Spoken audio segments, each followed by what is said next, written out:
Luis León Córdoba. Doctor, buenos días, ¿cómo está? Buenos días, Karina. Bienvenido. Buenos días, auditorio. Después de un periodo vacacional merecido, ¿no, Doc? Algo así. Algo así. Vamos a acercarnos al micrófono, doctor. El doctor es médico internista. Vamos a platicar, bueno, ¿qué es la medicina interna? ¿Cuál es la función?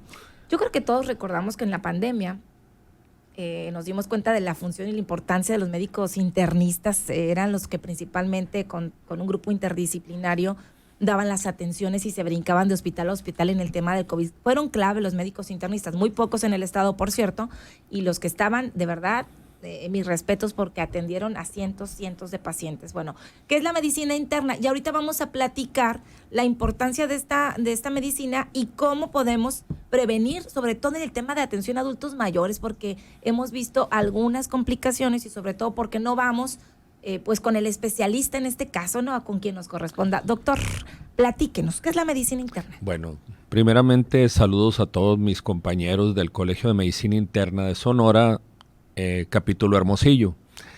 Bien, la medicina interna es la especialidad troncal. Después de hacer medicina general, sí. Se hacen en este momento 4 años más. Ajá. Para ¿Una especialidad? Es una especialidad y la medicina interna como tal requiere de 4 años en los cuales tú tienes una diversidad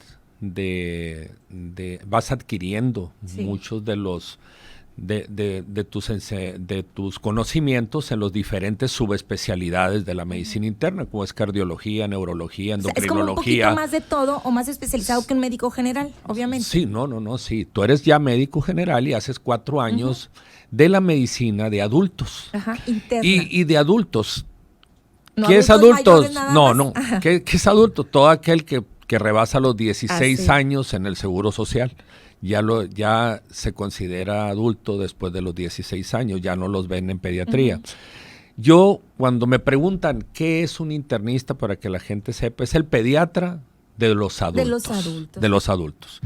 Y vemos desde una gripa hasta un paciente grave en terapia intensiva o en urgencias. O sea, hay más obviamente experiencia que un médico general que no tiene una especialidad. Pues, así es. Eso es, sí, pero es como el doctorado del médico general, pues, más o menos. Digamos que sí y no, porque nada más vas a ver adultos. Okay. Un internista no va a ver, un niños, ni va a ver un adolescente. Pacientes embarazadas, a menos que tengan hipertensión, diabetes, una infección respiratoria o alguna otra comorbilidad, ¿no? Entonces, la medicina interna yo creo que es una piedra angular en todo hospital. Tan es así que en todos los hospitales grandes hay un servicio de medicina interna. Y dentro del servicio de medicina interna, pues están los pacientes que hospitalizan las subespecialidades, sí. Como cardiología, endocrinología, neuro, o sea, todas eso. ¿Y por qué le invitamos al doctor? Porque, bueno, muchas veces vamos y tratamos una enfermedad que va complicándose y no vamos con el experto. Y usted supongo que envía también con el especialista si es un caso o una situación después de su análisis de cardiología, pues con el cardiólogo. Si es de gastroenterólogo, pues con el gastroenterólogo. A lo mejor lo resuelve la medicina interna, pero ¿qué tan importante, doctor, es que nosotros como adultos, que a veces actuamos como niños o niñas, vayamos con el experto o con el médico especialista? Porque siento yo que a veces esto de las farmacias, de que vas sí, me recetaron 30 pesos la consulta, 50 pesos, y se va agravando una enfermedad o no se detecta a tiempo, que es tan importante. Bien, yo creo que los consultorios de farmacias cumplen su función, ¿no? Y es muy probable que en el 90% de las consultas sean totalmente, por decirlo así, el tratamiento que dan es suficiente para que el paciente recobre su salud. Una infección, algo leve. Lo importante es que el médico que esté en una farmacia sea lo suficientemente capaz de percibir, hacer un diagnóstico y si no lo hace, tener la capacidad de decir, esto ya no me corresponde y lo tengo que mandar al pediatra, al ginecólogo, al cirujano general o al internista. Ajá. Yo siempre le digo a la gente que ya es adulta que debería de tener para esos casos que no saben con quién ir, no pues. se arreglan Ajá. con el médico general de primer contacto, tener un internista de cabecera, así ajá. como tienes un pediatra para tus niños, ¿no? Sí, o sea, habrá enfermedades que sí se puedan resolver con un médico general, pero a veces de hecho vas y te dicen, no, que a ver, me duele esto, no, te mandan con el reumatólogo, no, con el cardiólogo, y luego hasta que vas encontrando realmente el problema. O sea, es una tarea a veces que involucra a varios especialistas, pero yo, así una persona dice, me duele esto. Pues ¿con quién voy? Pues con el médico general, ¿no? Es como el primer paso. Así es. Si el médico general no resuelve el tema, pasamos a un internista. Así también. es. Así es. Y yo siempre les doy el ejemplo de me duele el pecho. Uh-huh. ¿Cuántas cosas pueden pasar o cuántas enfermedades pueden dar un dolor en el pecho? Muchas veces el paciente va con el cardiólogo le dice, no es el corazón. Okay. Entonces el cardiólogo le dice, pero puede ir con el neumólogo. Okay. Y el neumólogo, no es el pulmón. Sí, ahí te Y vas. no, pero pues a lo mejor es de ortopedia. Uh-huh. Y lo mandan con el ortopedista. Ya no, te, es que ya no te tiene... fuiste con 3 especialistas. Exacto. Entonces, son esas situaciones que tú puedes evitar si vas directamente con un internista que te va a hacer un electro, que te va a revisar los pulmones. Ya te va a mandar con el... En un momento dado, si no lo puede resolver, con tratamiento en su consultorio o en el hospital, seguramente habrá que solicitar la valoración de un subespecialista, sí. ¿no? Sí, el problema es que, oiga, de aquí, por ejemplo, en el IMSS o en alguna institución médica, que de aquí a que te mandan, no sé, a mi abuela, 6 meses para darle un pase al cardiólogo. Ese es el problema, ¿no, doctor? Que de pronto pues están saturados los servicios. Por ejemplo, me dicen, el problema es que el general te manda al internista y luego al especialista. La cosa es que haya cita con el internista primero, pasan meses y luego igual al especialista.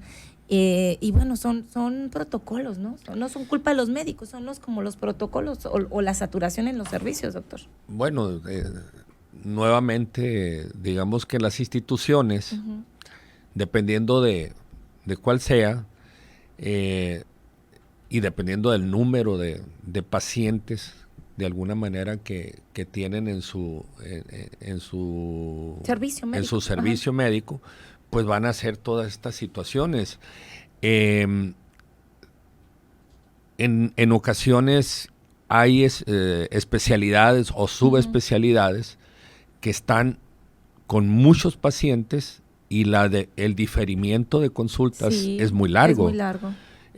No hay la suficiente cantidad, uh-huh, de especialistas en ocasiones para poder atender la demanda. Sí, de hecho.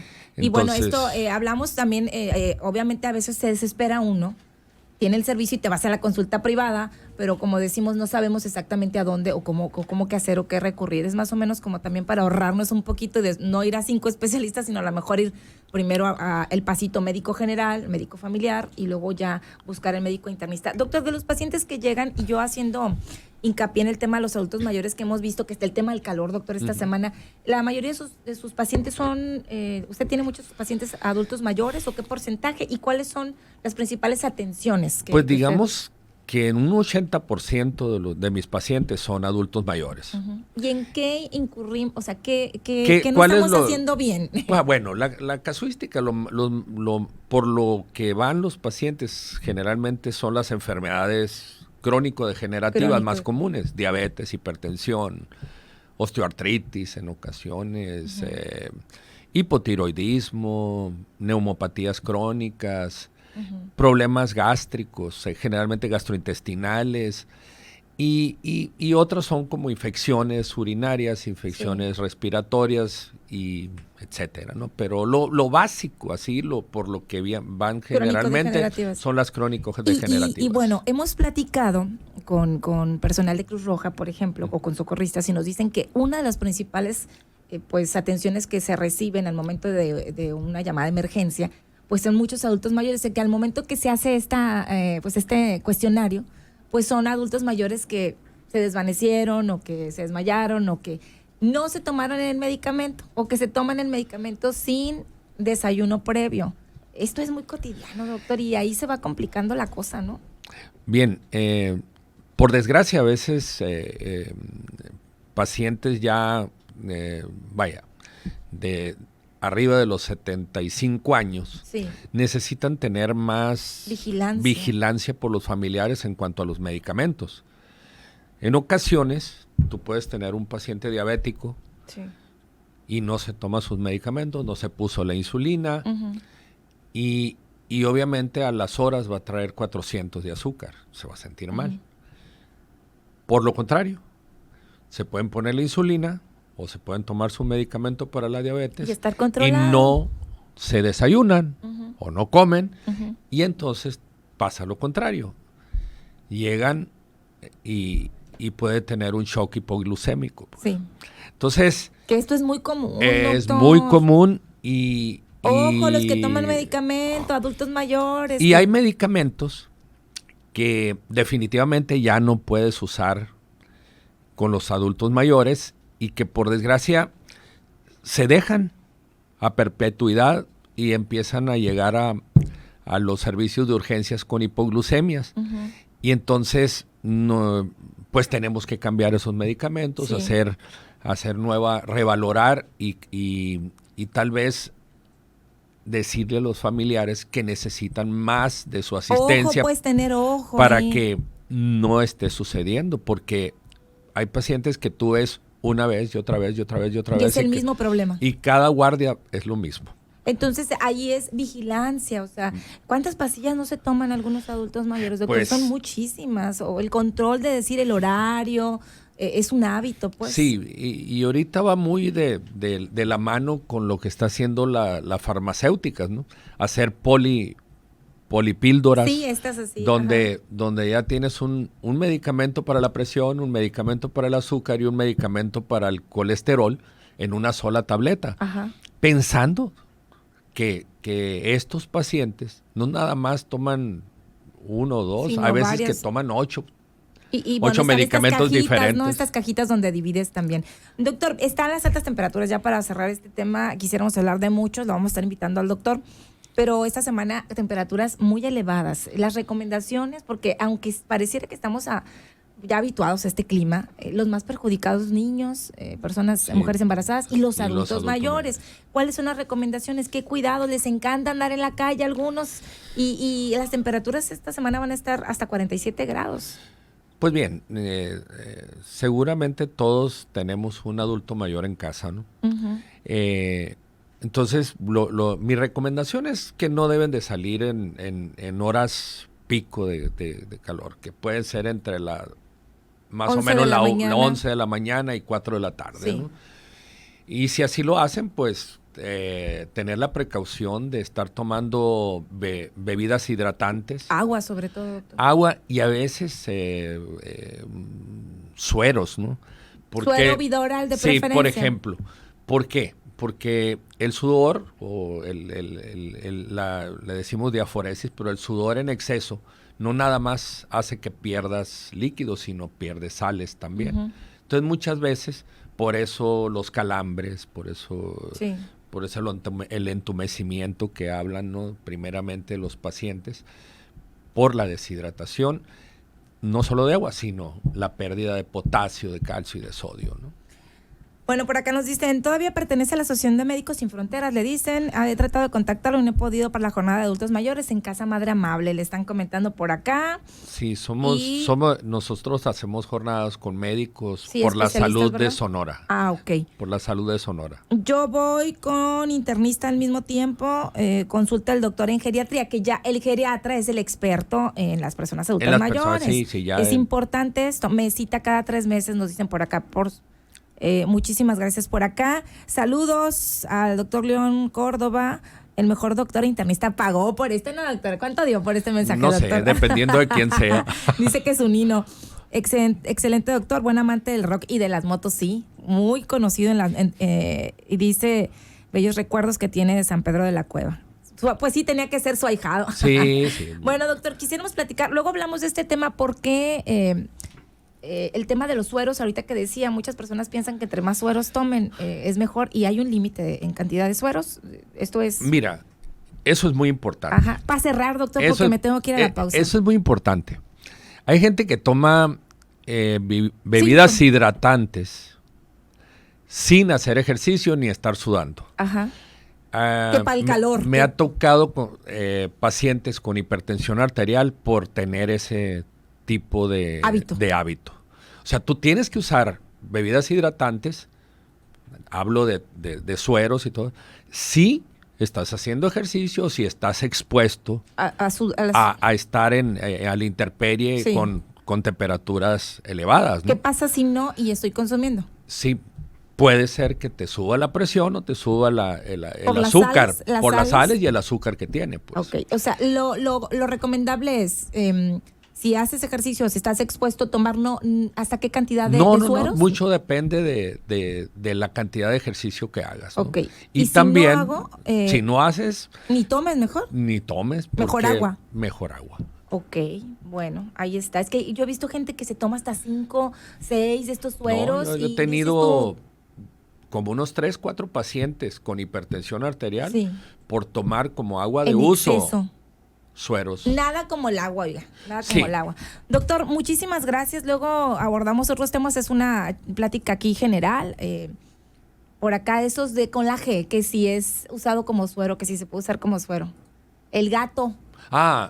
Sí, no tiene todas las condiciones para hablar de una bebida parecida a un suero, pero si vas a hacer ejercicio, ayuda. Es importante. No, sí, bastante. Okay. De hecho, está pensado en atletas. No en gente sentada en un escritorio. Ok, bueno, ahí está entonces. Doctor, ¿dónde lo localizamos? ¿En qué teléfono? Mi teléfono es el 6622-563663 y el de mi consultorio es el 6622-134988. Doctor, muchísimas gracias. Un placer tenerlo por acá. Gracias a ti, Karina, y gracias a tu auditorio por escucharnos y que pasen una excelente semana. Igualmente para usted. Muchísimas gracias. Igual.